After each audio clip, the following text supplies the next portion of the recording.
If you were to choose one rule from your book, which one would that be and why? Oh, it's probably tell the truth, or at least don't lie.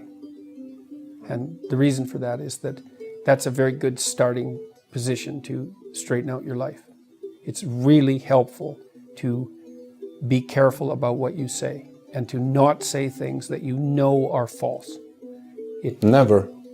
Or is it like sometimes? Never would be best. Never would be best. Yes. I mean, it's not a straightforward thing to do, and that doesn't mean you get to tell the truth as a weapon.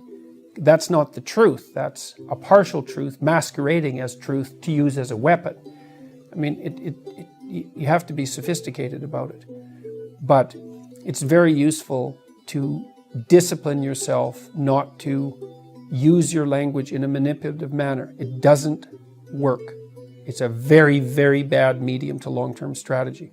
And your life will become much simpler in a good way, much less anxiety-provoking, and much more exciting and adventurous if you just say what you think.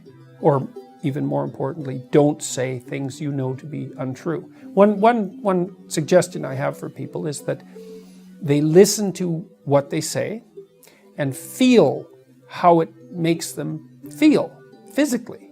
And what you'll see if you start to pay attention is that some things you say make you feel like you're standing on firm ground, and other things that you say disconnect you and produce a feeling of disunity and weakness. And you might think, well, that's worth it because I'm manipulating the world in some particular way to get what I want and it'll probably work. It's like, it's not worth it. It won't work. It will kick back and you will be punished for it. So one of the things that I've learned as a clinical psychologist, which is actually quite a terrifying thing to learn, is that it's terrifying when I think of my own life. I've never seen anyone get away with anything, ever. Okay.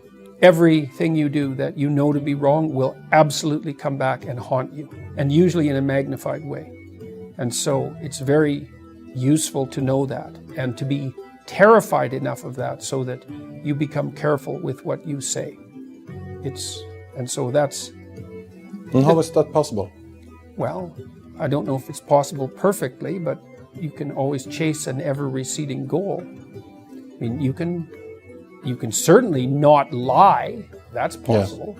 Yes. I mean, the reason I used that formulation in the rule was because, well, you can't exactly tell the truth because you're ignorant. There's lots of things you don't know. You have your blind spots and your biases, even if you're trying to work against them. So telling the truth, that presupposes you know the truth. You can strive towards the truth. I don't think you can know it, but you can certainly know when you're about to say something that's patently untrue by your own definition, and you can certainly not do that. So, and that's an excellent place to start. It will, if you do that for a number of years, your life will change radically and positively.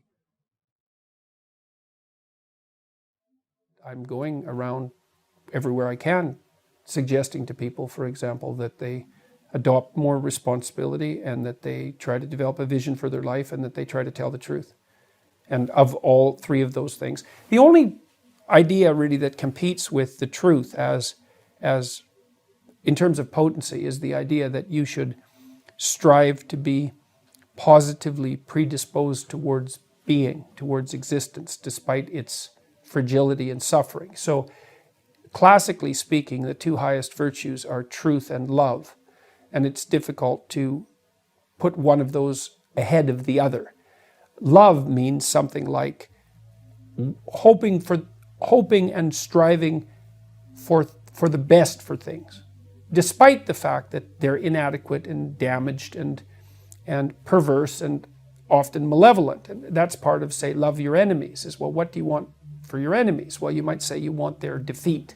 Maybe you want their violent, painful defeat, but it's better to want their transformation.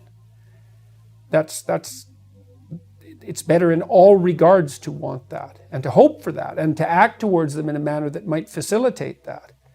So, and that's part of that courageous attitude towards existence that would manifest itself in positive regard for living things, for especially for people. So truth in the service of love, that's the right ethic. And it's hard to talk about those things, especially love, because the word has been weakened by misuse, which is why I offered the definition I offered. It's like, it's an attitude of courage to want the best for life, because life is very cruel and harsh, and it's easy to become turned against it and bitter. And there are reasons for that, but it's not helpful.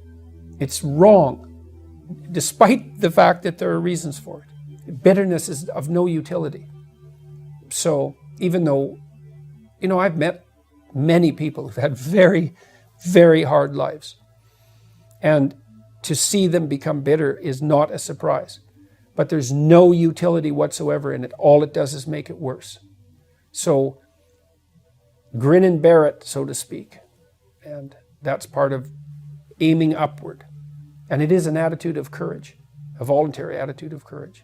And truth serves that goal best. So how could it be otherwise? You can think about, you have an option. You can either have reality on your side or against you. If you abide by the truth, then you have reality on your side. You have reality against you. It's like you think you're going to come out ahead in that dispute? You only think that if you've developed a certain amount of arrogance, which is also another very dangerous thing. I can get away with it. It's like, no, you can't. You are so outmatched by reality that there's no contest. What makes the difference between people who can succeed and can't? Oh, there's a lot of differences. I mean, it takes a lot of rare traits, generally speaking, to push you in the direction of success. It also depends on what you mean by success. So we could do this two ways. We could go after classical success. Discipline, that's extraordinarily useful. Intelligence, that's very useful. The marriage of those two, I mean, if you have two people who are equally intelligent and one works twice as hard as the other, then the one who works twice as hard is much more likely to be successful. Creativity is another useful attribute. Reciprocity, the ability to reciprocate, that's unbelievably useful. Almost all the people I know who are successful have very broad, well-functioning social networks. So even if they don't know how to do something, they know someone who knows how to do it. And they've maintained their relationships with those people, and they've done it with integrity. So they're trusted. So they have a network of trusted people around them who are highly competent. And so there's an ethical aspect to that, because you don't gather a group of highly useful people around you to trade with unless they trust you. And so honesty is a huge part of it. And I mean, I've seen people go into companies that were failing very dramatically. Competent people go in, and with nothing other than their competence and their honesty, turn the companies around completely. And that's very interesting to watch. And I've consulted in situations where that's been the case. So honesty is I think the only real natural resource, apart from air, is honesty. It's the basis for wealth. Because if two people treat each other honestly, they can take each other at their word, and then they can cooperate. Otherwise, like if I can't trust you, God only knows what you're up to. You're so complicated that we can't do something simple and straightforward and directed together, because we're going to spend all of our time trying to figure out what in the world is going on. And this is partly why so much poverty in the world is actually generated by corruption, rather than an absolute lack of material, an absolute lack of material. Corruption is a force that produces poverty like nothing else. How important is hard work? Oh, very important, especially at the uppermost pinnacles of different careers. Because as you move up a hierarchy of competence, let's say, you surround yourself by people who are more and more like you, right? They have everything you have, right? And so maybe at the utmost pinnacle, you need a combination of 10 rare things, and you better be firing on all cylinders, on all 10 dimensions, because otherwise someone else will obtain the position. So the higher up you go in whatever you do, the more crucial it is that you do everything that you're doing right.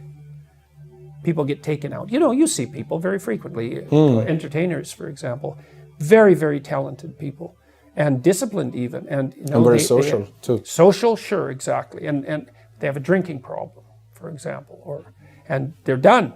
They're done. It takes them out, often when they're 27. So those are all. But trustworthiness is a huge part of it. You have to be able to take someone at their word.